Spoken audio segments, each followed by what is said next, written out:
The twin suns of Varus Prime burned bright above the open market, their yellow light spilling across hundreds of stalls filled with strange goods, metals that shimmered like water, cages holding creatures from forgotten worlds, and traders shouting prices in a dozen languages. The air smelled of oil, dust, and fear. Crowds of aliens pushed and argued, but in one corner of the market silence ruled. A thick iron cage stood beneath a glowing sign that flickered with tired neon letters. 50% off, wild specimen, extreme danger. Inside the cage sat a woman, or something like one.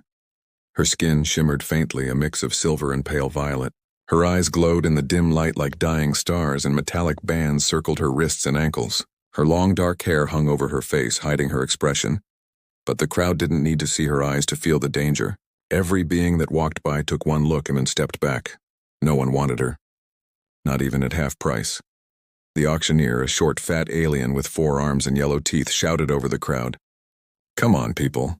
She's strong. She's healthy. A true Vithari warrior. Worth triple this price anywhere else." A few merchants laughed nervously. Others just stared at the cage. Everyone had heard the rumors. The wild Vithari had once belonged to a rich trader who tried to tame her. They said she broke free, tore through 3 guards, and nearly destroyed a shuttle before she was captured again. Some said she was cursed. Others claimed she could tear through metal with her bare hands. The auctioneer hit the control pad, sending a weak shock through the cage. The alien woman didn't even flinch. She only lifted her head slightly, and for a brief second, her eyes locked with his. The auctioneer froze, then quickly looked away. The crowd murmured. No one dared to bid. At the edge of the market, a human named Eli Ward pushed through the crowd, sweat sticking his dusty shirt to his back. He wasn't there to buy anyone. He was a ship mechanic, a quiet man who repaired old freighters and mining rigs. His ship was parked in Dock 17, half torn apart. He only needed a few more parts to get it flying again. He hated coming to the central market. Too loud, too many eyes, but he was desperate. Eli passed rows of metal scraps, arguing merchants and cages filled with strange creatures. He didn't look up until he heard a faint voice. "Eli." He stopped. The crowd's noise faded.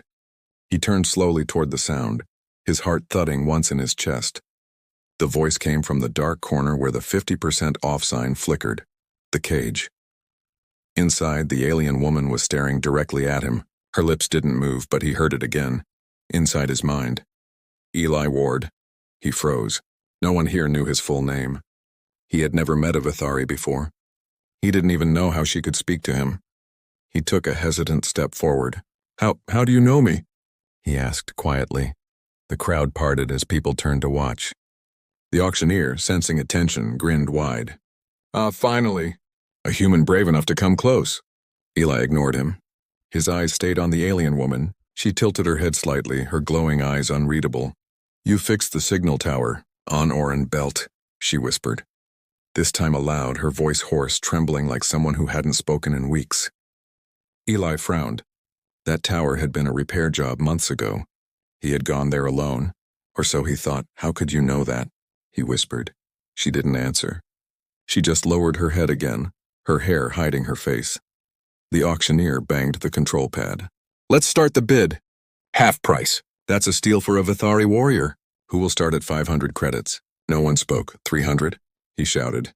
Still silence. 200? The merchants laughed. One shouted, "You'd have to pay me to take her." Another hissed, "She's cursed. Keep her locked." Eli turned to leave.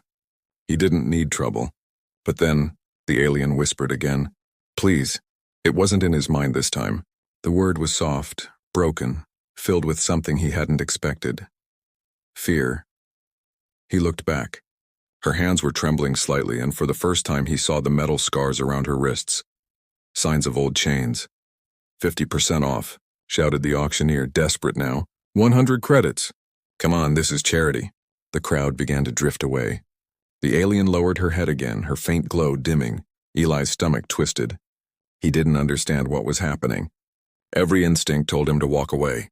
She was dangerous, everyone said so. But there was something in her eyes, something he recognized. Hopelessness. He had seen it before, in the refugees who came through the docks, in the broken ships drifting through space. The kind of hopelessness that didn't need words. His hand rose before he could stop himself. I'll take her, he said quietly. The auctioneer blinked. The crowd went dead silent. Even the background chatter of the market seemed to fade away. What did you say, human? I said I'll take her, Eli repeated. His voice was calm, but his heart was pounding. The auctioneer's 4 hands rubbed together greedily.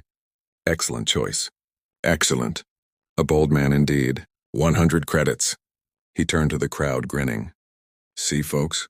Humans have courage. Maybe a little madness, too. The laughter returned, but it felt colder now. Eli transferred the credits and stepped closer. The auctioneer pressed a code into the control pad, and the cage door hissed open. A heavy silence followed. The alien woman didn't move. Her glowing eyes watched Eli carefully. He hesitated, then said softly, You're free now. Come on. Slowly, she stood up. Her movements were graceful but tense like a predator ready to strike. When she stepped out, the crowd instinctively backed away. Even the guards gripped their blasters tighter. She stood a full head taller than Eli.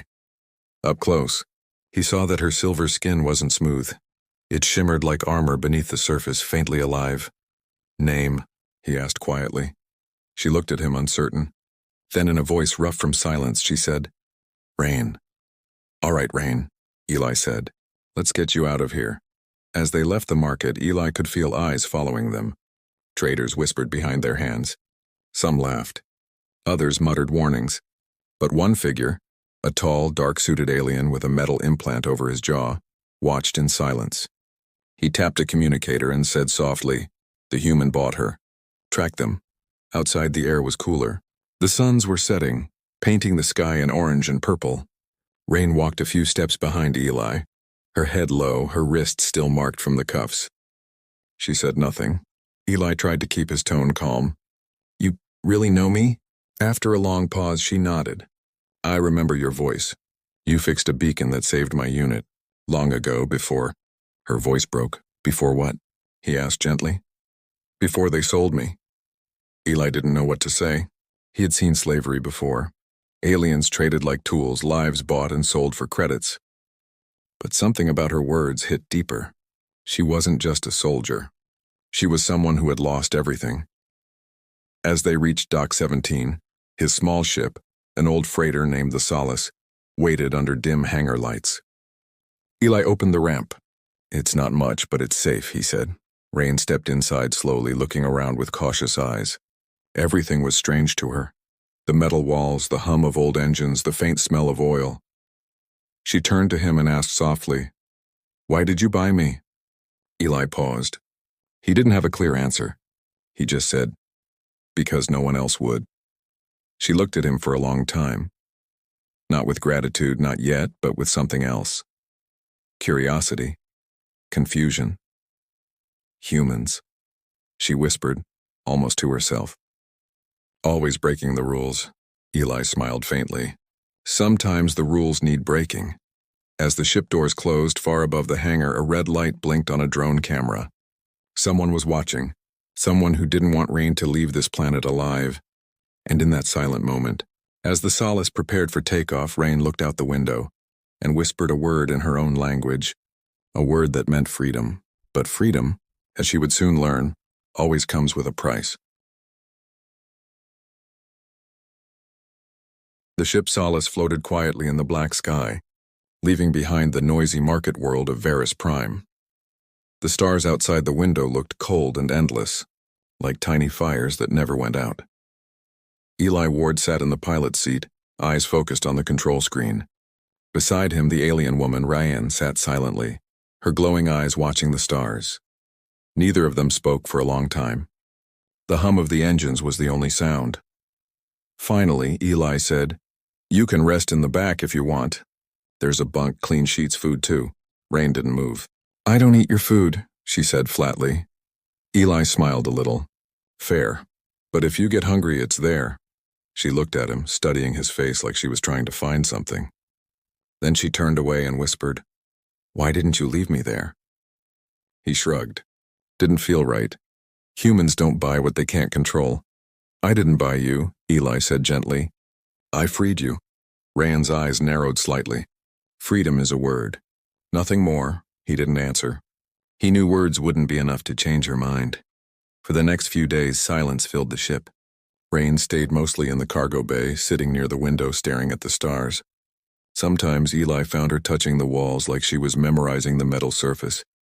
He gave her space. At night, he worked on repairing the hyperdrive. It was old and rusted, the kind of machine that needed patience and quiet hands. Eli was good with both, but every time he looked up, he saw her watching from the shadows.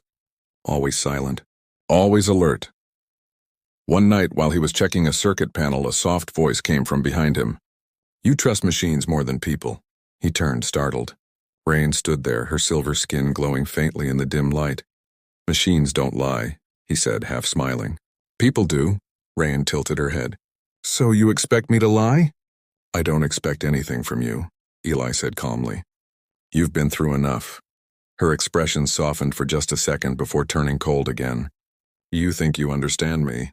You don't." She turned to leave, but then stopped. "The engine's overheating," she said quietly. "Your left coolant valve is half closed." Eli frowned. He hadn't noticed that yet. He checked, and she was right. He looked back at her, impressed. "You've worked with ships before?" She hesitated. "In the war. I was a pilot." Once there was pain in her voice. The kind that comes from memories no one wants to remember. Eli didn't push. "Then you know your stuff. You're welcome to help." She didn't answer, but the next day she was in the engine room, silently working beside him. Days passed. The silence between them began to feel less heavy.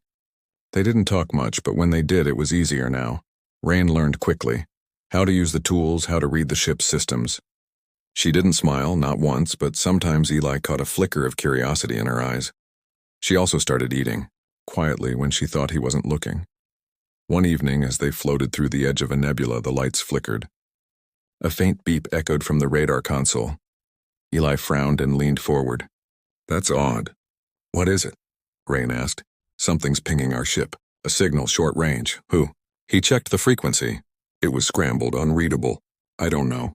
Could be a stray beacon." But deep down, Eli didn't believe that. He had seen this before. Tracking signals used by bounty hunters. He switched off the ship's beacon and rerouted power. "We'll go dark for a while." Rain's eyes narrowed. "They're following me." He looked at her. "You sure?" She nodded slowly. "They always do." That night, Eli couldn't sleep. He sat in the pilot's chair, staring at the radar screen, the soft green light flickering across his tired face. He thought about Rain's words.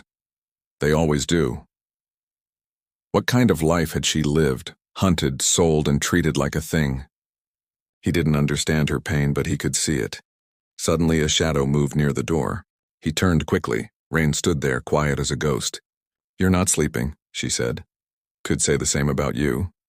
"I don't sleep easy." She walked closer, her steps silent. For a long time, they both just looked out the window at the stars. Then she said, "You fixed the tower on Orin Belt. That tower sent a distress signal. You saved my unit. You saved me." Eli turned to her, surprised. "You were there?" She nodded. "We were trapped. No power, no comms. Then the signal came online again. We escaped." He stared at her. "I never knew." "You didn't need to," she said softly. "You just did your job, and now you saved me again." Eli smiled faintly. "Maybe I just have a habit of fixing broken things." Her eyes glowed a little brighter. "And what if I can't be fixed?" He looked at her for a moment before saying, "Then maybe you don't need fixing." The next morning, Eli woke to a strange sound, a low hum, like something tapping against the hull. He ran to the control deck. The radar was flashing red. 2 ships were following them. Fast, Rain appeared beside him instantly. "They found us. Who are they?" Her jaw tightened. "Traitors. The same ones who sold me." Eli's stomach dropped. "They want you back," she nodded. "And they'll kill you for getting in their way." Eli's hands flew over the controls. "Not if I can help it." The Solace roared to life, engines burning bright. They darted between drifting asteroids, the pursuers closing fast. The first shot hit their rear shield, shaking the ship. Rain grabbed the co-pilot's seat and started pressing controls without asking. "Cut the main thrust. Shift power to maneuver jets." Eli did it.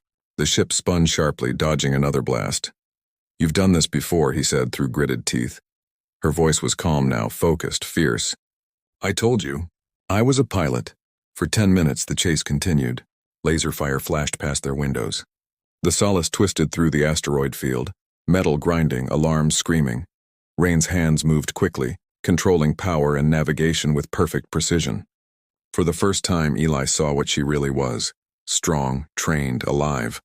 When the third ship appeared ahead of them, Eli cursed. "We're boxed in!"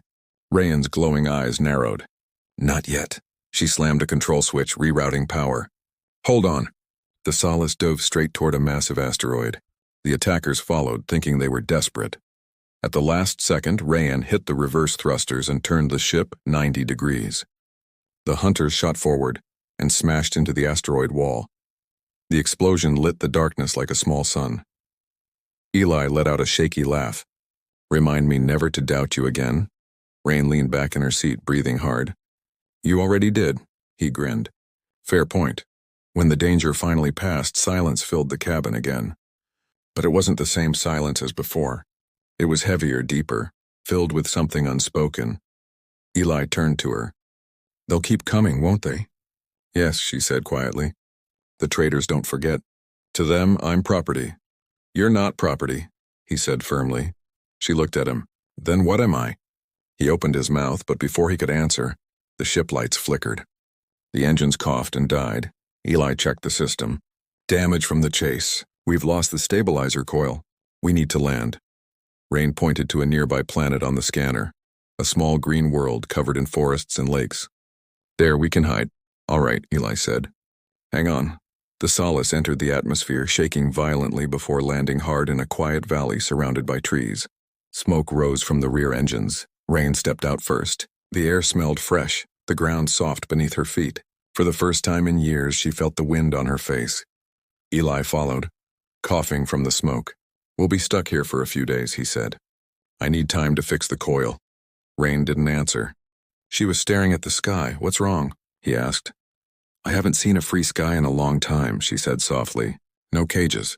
No walls." Eli watched her quietly. "You're free now, Rayan, really free." She turned to him. "You say that like it's simple. But freedom is never simple. It always costs something." He nodded slowly. "Then we'll pay the price together." That night, a storm rolled across the valley. Lightning flashed in the distance, thunder echoing through the hills. Eli worked under the ship's belly, soaked and tired. Suddenly, Rain appeared beside him, holding a piece of metal. "You forgot this," she said. He smiled. "Thanks." She crouched next to him and began helping, tightening bolts, adjusting wires. For the first time, she worked not as a prisoner or soldier, but as a partner. When the storm grew louder, Eli shouted, "You don't have to help!" She shouted back, "I want to." Their eyes met for a moment, rain pouring down between them. Something changed in that moment. Something quiet, but real. Later, as the storm faded, Rain sat near the fire he built outside the ship. She watched the flames dance and whispered, "You're different, Eli Ward. Most humans I met only took from me." He poked at the fire. "Maybe I'm the weird one." "Maybe," she said. Then for the first time she smiled. Small, but real. Far above the planet in the darkness of space, a signal blinked on a hidden transmitter. The voice of a cold trader echoed through the static. "Confirm location. The human and the Vithari are alive. Prepare the hunters. Next time, no mistakes." The chase was far from over, but down on the surface, sitting by the fire, Rain felt something she hadn't felt in years. Hope.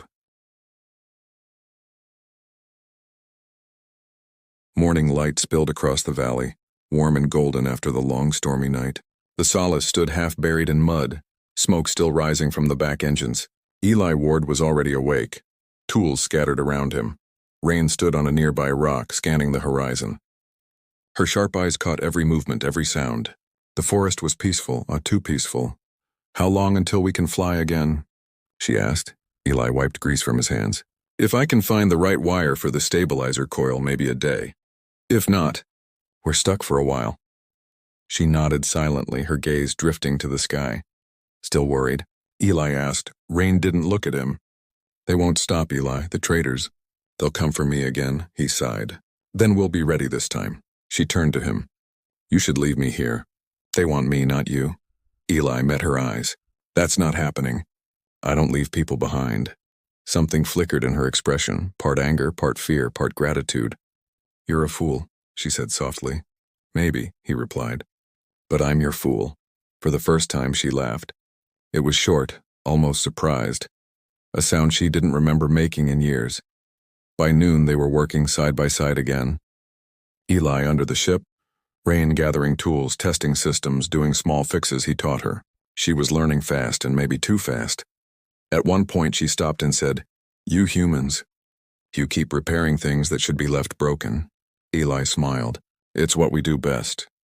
But before he could answer more, the radar inside the ship began to beep.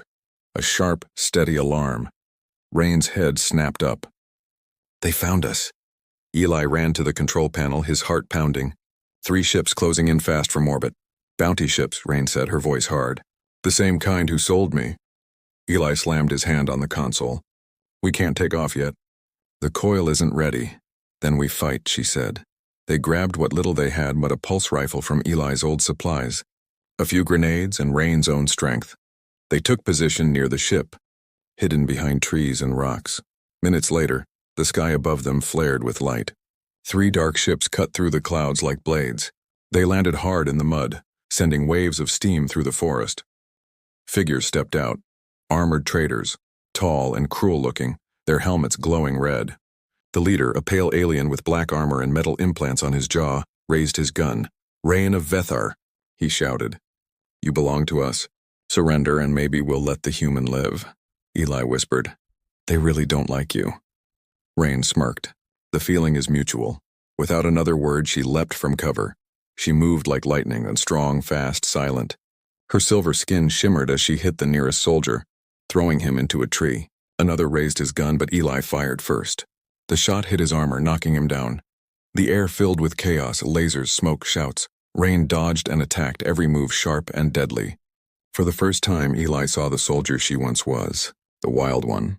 The weapon everyone feared. But this time her rage wasn't wild. It was focused. He covered her from the side, shooting anyone who came too close. Together they fought like one machine, perfectly balanced, but there were too many. "Fall back," Eli shouted. They ran to the solace. A blast hit the ground near them, throwing Eli to the dirt. His side burned where the energy grazed him. Rain pulled him up, her glowing eyes fierce. "You're hurt." "I'm fine," he lied, coughing. "Get inside." They stumbled into the ship as more shots hit the hull.